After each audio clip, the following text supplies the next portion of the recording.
राधे राधे प्रिय भक्तों, जय श्री कृष्ण, जय सिया राम। तो पिछले वीडियो में भक्तों आपने गीता के पाठ 1 के 1 से 15 तक के श्लोकों का विवरण व्याख्या सहित सुना था। तो आज के इस वीडियो में भगवत गीता के माध्यम से इस पवित्र ज्ञान पर आधारित आगे के श्लोकों का विवरण सुनते हैं। अनन्तविज्यं राजा कुन्तीपुत्रो युधिष्ठिरः नकुलः सहदेवश्च सुघोषमणिपुष्पकौ। इस श्लोक में बताया गया है कि कुंती पुत्र राजा युधिष्ठिर ने अनंत विजय नामक और नकुल तथा सहदेव ने सुघोष और मणिपुष्पक नामक शंख बजाए। युधिष्ठिर, जो कुंती के पुत्र और धर्म के अवतार माने जाते हैं, शंख ध्वनि से युद्ध की घोषणा कर रहे हैं तथा नकुल और सहदेव ये दोनों जुड़वा भाई हैं और अपने वीरता के लिए प्रसिद्ध हैं। श्लोक नंबर 17 एवं 18। काश्यश्र च वर्ममेश्वासः शिखण्डी च महारथः दृष्टद्युम्नो विराट्श्च सात्यकिश्र च पराजितः द्रुपदो द्रौपदेयाश्च सर्वशः पृथिवीपते सौभद्रश्च च महाबाहु शंखान् ददद्मुः पृथक पृथक। इन श्लोकों में महाभारत के युद्ध के आरंभ में कुरुक्षेत्र के युद्ध स्थल में विभिन्न योद्धाओं के द्वारा शंख बजाने का वर्णन किया गया है। यह दृश्य पांडव पक्ष की सेनाओं के सैन्य निरीक्षण के समय का है। आइए श्लोकों का विवरण समझें। यहाँ काशी के राजा और महाधनुर्धर का उल्लेख किया गया है। साथ ही शिखंडिनी का भी वर्णन किया गया है, जो महारथी थे। शिखंडी की महत्वपूर्ण भूमिका महाभारत के युद्ध में रही है। धृष्टद्युम्न, जो कि पांडवों की सेना के सेनापति थे, और विराट, मत्स्य देश के राजा का उल्लेख है। सात्यकी, जो कभी पराजित नहीं हुए, वे भी शंख बजा रहे हैं। द्रुपद, जो कि द्रौपदी के पिता और पंचाल देश के राजा थे, तथा द्रौपदी के सभी पुत्र, इन सभी ने शंख बजाए। ये सभी योद्धा अपनी भूमिकाओं में महत्वपूर्ण थे। तथा अभिमन्यु, जो कि अर्जुन के पुत्र और महाबली थे, उन्होंने भी अपना शंख बजाया। इन श्लोकों के माध्यम से यह दर्शाया गया है कि महाभारत के युद्ध में पांडव पक्ष के सभी योद्धा पूरी तैयारी तथा उत्साह के साथ युद्ध भूमि में उतरे थे।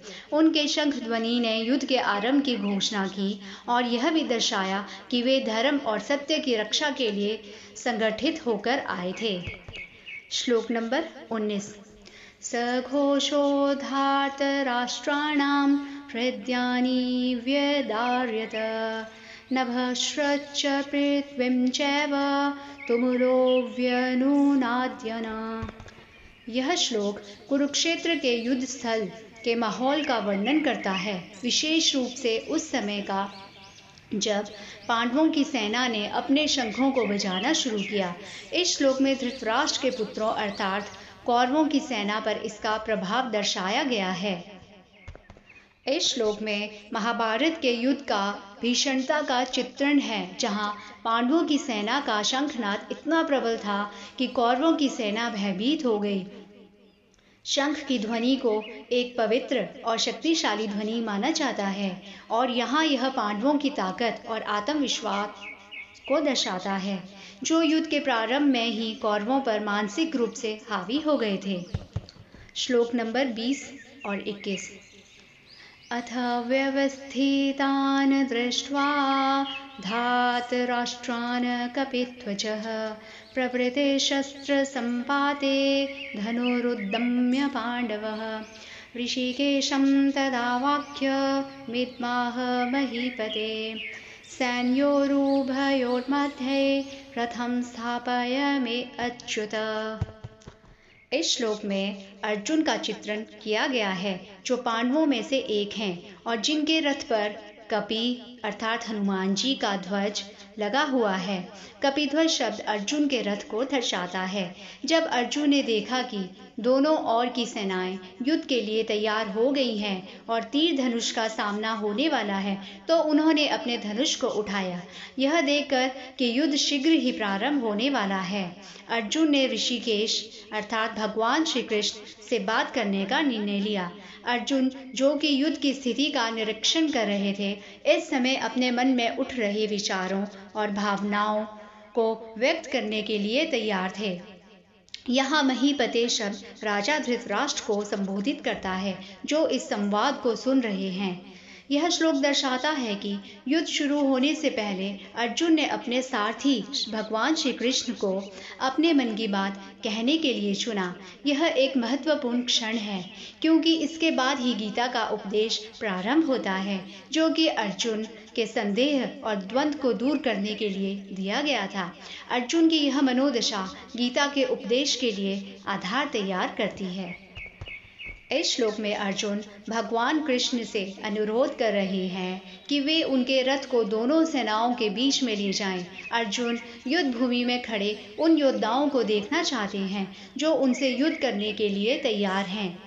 अच्युत का अर्थ है अविनाशी या जो कभी नष्ट नहीं होता, जो यहाँ भगवान कृष्ण के लिए एक आदर्श सूचक शब्द है। अर्जुन के इस निवेदन से यह स्पष्ट होता है कि वे युद्ध की गंभीरता को समझना चाहते हैं और यह देखना चाहते हैं कि उनके सामने कौन कौन योद्धा खड़े हैं।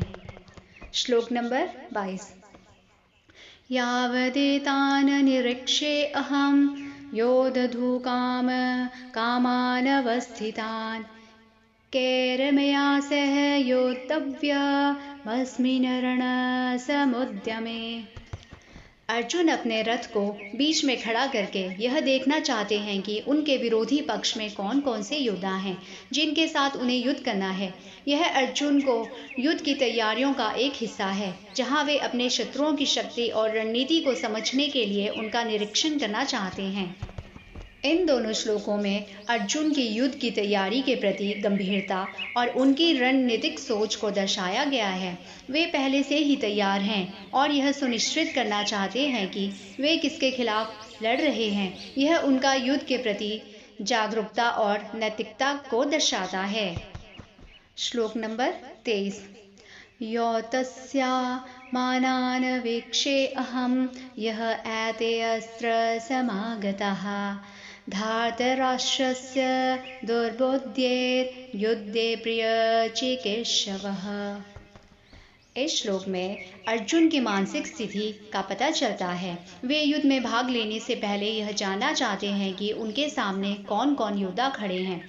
अर्जुन कौरवों के साथ युद्ध में शामिल होने वाले सैनिकों को देखना चाहते हैं, विशेष रूप से उन लोगों को जो दुर्योधन के पक्ष में खड़े होकर उसे युद्ध में समर्थन दे रहे हैं। यह श्लोक इस बात को भी दर्शाता है कि अर्जुन को युद्ध की भयावहता का एहसास होने लगा है और वे यह समझना चाहते हैं कि उनके सामने किस तरह के योद्धा और रिश्तेदार खड़े हैं। यह दृश्य अर्जुन के मन में गहरी दुविधा और करुणा का भाव उत्पन्न करता है, जो आगे के श्लोकों में स्पष्ट रूप से प्रकट होता है। अर्जुन के लिए यह युद्ध केवल शारीरिक संघर्ष नहीं, बल्कि एक नैतिक और मानसिक द्वंद्व बन जाता है।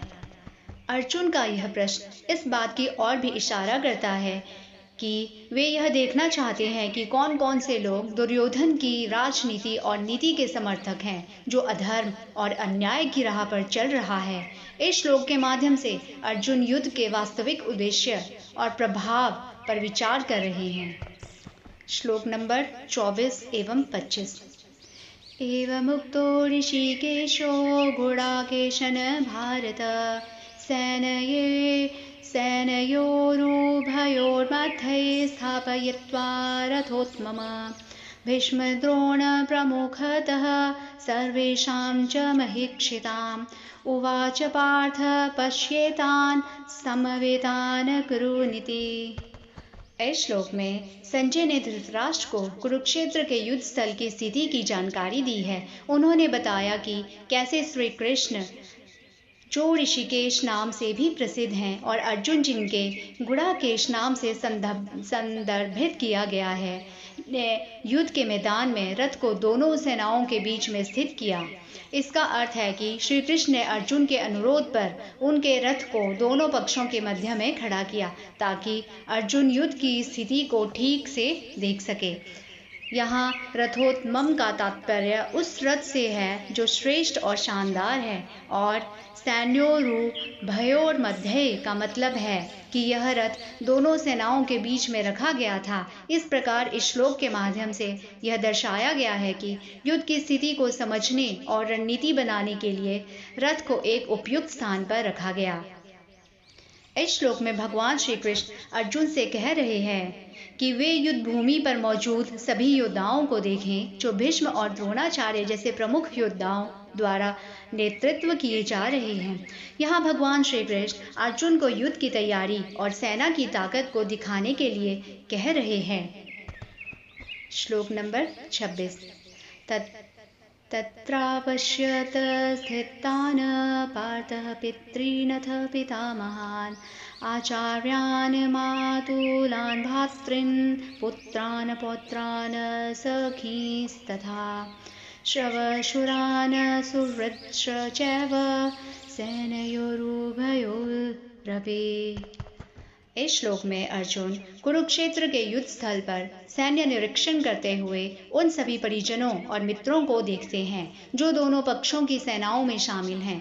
इस श्लोक का विश्लेषण इस प्रकार है।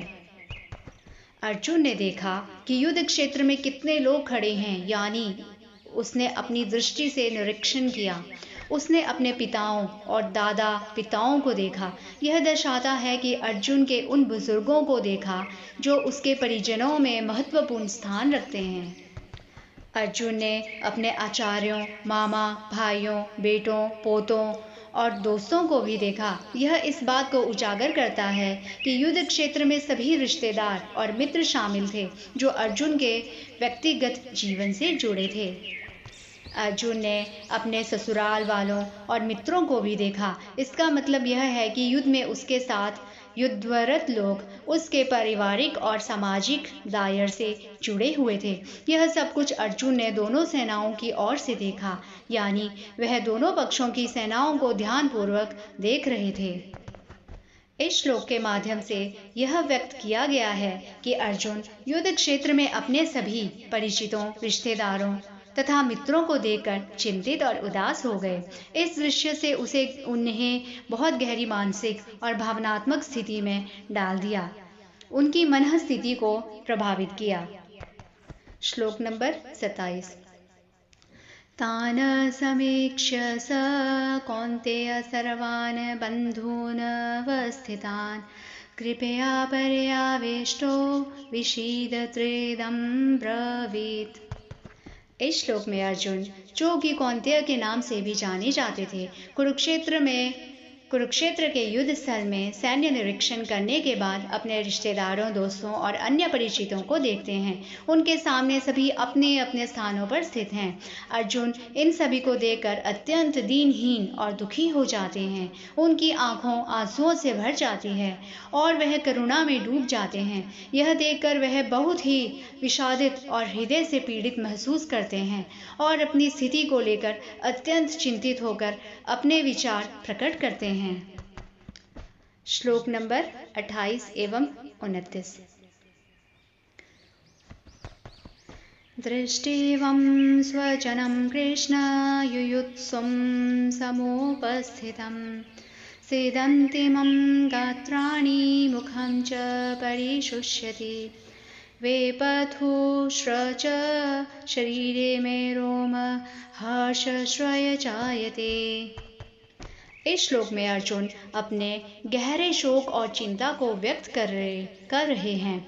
युद्ध भूमि पर अपने ही कुटुंबियों और मित्रों को सैन्य बल के रूप में देखकर अर्जुन अत्यंत उदास और भयभीत हो जाते हैं। उनके अंगों में कंपन और मुख से सूखापन उनकी मानसिक स्थिति को प्रकट करता है। यह स्थिति अर्जुन की मनोवैज्ञानिक संघर्ष और युद्ध के नैतिकता को लेकर उलझन को दर्शाती है, जो उनके मन में आ रही असहायता और चिंता को प्रकट करती है। अर्जुन की यह अवस्था इस बात को दिखाती है कि युद्ध की परिस्थितियों में व्यक्ति किस प्रकार अपनी भावनाओं और रिश्तों के प्रति संवेदनशील हो जाता है। इस श्लोक में अर्जुन ने अपनी व्यथा और असमर्थता का वर्णन इस प्रकार किया। मेरे शरीर में एक अजीब सी चंचलता और रोमांच उत्पन्न हो रहा है। मेरी उंगलियों से गांडीव गिर रहा है और मेरी त्वचा भी जल रही है। यह सब युद्ध के प्रति अर्जुन के मनोवैज्ञानिक तनाव को दर्शाता है। यह श्लोक युद्ध के प्रारंभिक स्थिति में अर्जुन की मानसिक स्थिति को स्पष्ट करता है और दर्शाता है कि वह युद्ध के परिणाम और इसके प्रभाव को लेकर अत्यंत चिंतित थे। श्लोक नंबर 30। गांडीवं स्त्रंसते हस्तात्वक चैव परितज्यते न च शक्नोम्यवस्थातुं भ्रमतीव चमेव मनः। अर्जुन इस श्लोक में यह व्यक्त कर रहे हैं कि वे युद्ध भूमि पर स्थिर रहने में असमर्थ हैं और उनके मन की स्थिति भ्रमित और अस्थिर हो रही है। वे कहते हैं कि वे सही से निर्णय नहीं ले पा रहे हैं और उनका मन भ्रमित हो रहा है, जैसे कि किसी प्रकार के भ्रम में हो। वे देख रहे हैं कि जो संकेत और चिन्ह युद्ध के लिए सामान्य होते हैं, वे उल्टे और विपरीत प्रतीत हो रहे हैं। अर्जुन की यह अवस्था उनके भीतर की चिंता और अशांति को दर्शाती है, जो कि युद्ध की गंभीरता उस समय की दुविधा को प्रकट करती है। श्लोक नंबर 31। निमित्तानि च पश्यामि विपरीतानि केशव न च श्रेयो अनुप्स्यामि हत्वा स्वजन्माहवे। इस श्लोक में अर्जुन अपने मन की स्थिति को व्यक्त कर रहे हैं। वह कह रहे हैं कि युद्ध में अपने स्वजनों को मारने से कोई भी श्रेष्ठता उन्हें दिखाई नहीं देती। उनके मन में इस बात की कोई इच्छा नहीं कि वह कृष्ण की सहायता से युद्ध जीतें या राज्य और सुख प्राप्त करें। अर्जुन का यह विचार गहरी निराशा और असहायता को दर्शाता है। वह अपने कुटुंबियों और प्रियजनों के मरने के विचार से अत्यंत दुखी हैं और उन्हें यह युद्ध की विजय या राज्य की प्राप्ति भी महत्वहीन लगती है। यह श्लोक उस भीषण संघर्ष की मनोवैज्ञानिक स्थिति को दर्शाता है, जिसमें अर्जुन अपने ही कर्तव्यों और नैतिक दायित्वों के बीच बुरी तरह से फंसे हुए हैं। उनका यह भावनात्मक संकट युद्ध की वास्तविकता और मानवता की जटिलताओं को उजागर करता है। श्लोक नंबर 32। न कांक्षे विजयं कृष्ण न च राज्यं सुखानि च किं नो राज्येन गोविंद की भोगैर्जीवितेन वा। अर्जुन कहते हैं, हे कृष्ण, मैं न तो विजय चाहता हूँ और न राज्य तथा सुखों को ही। हे गोविंद, हमें ऐसे राज्य से क्या प्रयोजन है अथवा ऐसे भोगों से और जीवन से भी क्या लाभ है। अर्जुन पूछते हैं, इस युद्ध में अगर हम सभी को मार डालेंगे तो इससे क्या लाभ होगा। राज्य और सुख समृद्धि के लिए यह संघर्ष क्यों किया जा रहा है, जबकि जिस उद्देश्य के लिए ये सब हो रहा है वही हमारे पास नहीं रहेगा। यहाँ अर्जुन यह सवाल करते हैं कि क्या राज्य और भोगों के लिए जीवन और संपत्ति का बलिदान उचित है। श्लोक नंबर 33। ये सामर्थ्ये कांगक्षितं नो राज्यं भोगाः सुखानि च त इमे अवस्थिता युद्धे प्राणास्त्यक्त्वा धनानि च। इस श्लोक में अर्जुन उन लोगों की सूची करते हैं जिनका निधन इस युद्ध में हो सकता है। इसमें गुरु, पिता, पुत्र और दादा अर्थात पितामह शामिल हैं। वह इन रिश्तों की अहमियत को दर्शाते हुए यह व्यक्त करते हैं कि इन रिश्तेदारों को खोना बहुत कठिन होगा। श्लोक नंबर 34। आचार्यः पितरः पुत्रास्तैव च पितामहा मातुलः श्वशूरः पौत्रशालः संबन्धिनस्ततः।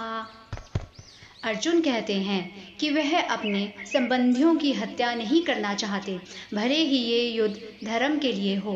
वह भगवान कृष्ण को संबोधित करते हैं और अपनी स्थिति की गंभीरता को स्पष्ट करते हैं। श्लोक नंबर 35। एतानन्न हनूमिच्छामि धन्तोऽपि मधुसूदन अपि त्रैलोक्यराज्यस्य हेतुः किं नो मही कृते। अर्जुन अंतिम श्लोक में पूछते हैं कि अगर इस युद्ध से त्रैलोक्य का राज्य भी प्राप्त होता है तो भी क्या वह अपने रिश्तेदारों की मृत्युओं को सही ठहरा सकता है। अर्जुन इस श्लोक के माध्यम से यह स्पष्ट करते हैं कि रिश्तेदारों की मृत्यु का दुख उनके लिए इतना गहरा है कि वह उसे किसी भी प्रकार के राजकीय लाभ से नहीं हो सकता। प्रिय श्रोताओं, राधे राधे। बाकी के श्लोकों का विवरण दूसरी वीडियो में सुनेंगे। राधे राधे। जय श्री कृष्ण।